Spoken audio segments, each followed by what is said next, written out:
I'm a local hippie, and today we're going to talk about the books that I am most excited to get to this year. These are the books that are on my TBR that are like top priority. I'm most excited to get to. But before we get started, I want to ask you, what's your most anticipated read or few of your most anticipated reads for the year of 2026? Let me know down in the comments. And without any further ado, let's get started. So, the first book here is one that I spoke about briefly a few videos ago, and that is going to be Kokoro by Natsume Soseki, or Suseki, I think. I'll have it up on the screen right here so that you can actually see it, because since I'm filming from my front camera, everything is inverted. So, I'll have it up on the screen. But I'm super excited to read that one. One of the reasons why is because I heard really good things about it, but also because I love short chapters because I do a lot of my reading before bed at night. So a short chapter, not only does it feel quick to get through, but like it only takes but so long for me to get through before I'm, ready to go to bed. Next is another classic, and that is going to be An Essay Concerning Human Understanding by John Locke. I just bought these books, but these first two, a lot of these are ones that have been on my bookshelves for a long time, because one of the things I'm trying to do this year is actually get through my physical TBR and not buy as many books. But these first two, I just bought them, especially An Essay Concerning Human Understanding, because when I read the blurb on the back of this, I just felt like somebody had like dug into my mind and extracted my way of thinking, and I was like, I have to read this. And this is another one. It's a single essay, but it's broken down into sections, and so I can read it very easily before bed, very easily. But I can manage it before bed, let's just say. So that is so that is An Essay Concerning Human Understanding. And then we're getting down to a book that I've had on my shelf, a series that I've had on my shelf for years by this point. And that's going to be book number 2 in the Song of Ice and Fire series, or Fire and Ice, however it goes. Game of Thrones, basically. And that's A Clash of Kings. I started this one in late 2024. I didn't get to finish it because I pushed it aside for Crime and Punishment. So I want to get to that this year. Next book is a play, and it's going to be Hamlet by William Shakespeare. I want to read some more Shakespeare this year. I really, really thoroughly enjoy Shakespeare anytime I sit down and I read him. Macbeth is my absolute favorite. I've read it twice now, so I am super excited to get into Hamlet this year at some point. Next is a compilation, and this is the collection of, or the Collected Tales of Nikolai Gogol. And I'm super excited for this one. I'm probably not going to read the whole thing this year, but I am going to read a few short stories out of here. Another reason is because I am making all of this content and I work full time. So it's a lot easier to make videos about short stories that I can read really, really quick while also reading my longer books. Because I'm juggling many, many books at a time. And so it's very difficult to have content up every single day when, you're reading the same book for weeks and months on end. So short stories will really help me with that. And expect to hear me talking about Mr. Nikolai Gogol here in the near future.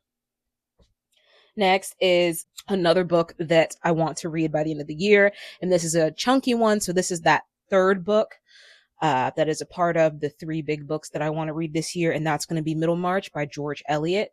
I am just so excited to read this. I've never read anything by George Eliot, so I want to get into this one, and I already have it tabbed off for like how long I want to spend reading it, because I was supposed to read it about 6 months ago. Never happened, but hopefully it will happen this year. Next, we have a book that I just bought recently as well, and that's going to be The Moon is Down by John Steinbeck. I love me some John Steinbeck. I love how simplistic and accessible his work is, and I also love that he's an American author.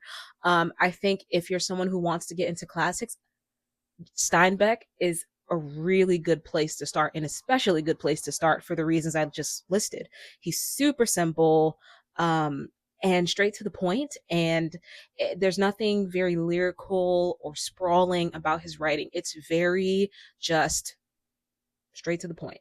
No beating around the bush with him. And I really, really enjoy that sometimes. That's the same reason why I like Japanese literature as well, because Japanese literature is a different kind of beautiful.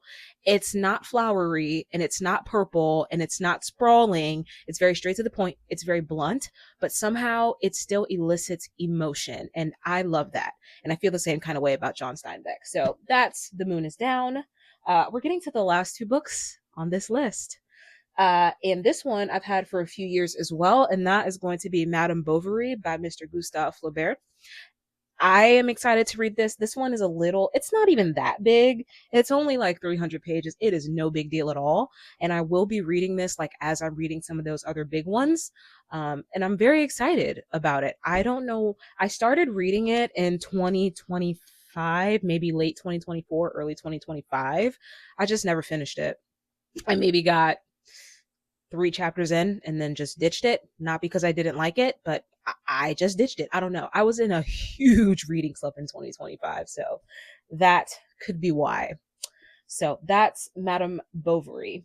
And the very last book on this list is a book that I have had for quite some time now. And the story of these two people, the actual story of these two ice skaters and their love story, and the tragic ending of their love story, I mean, it made me cry. It hurt my feelings, you know?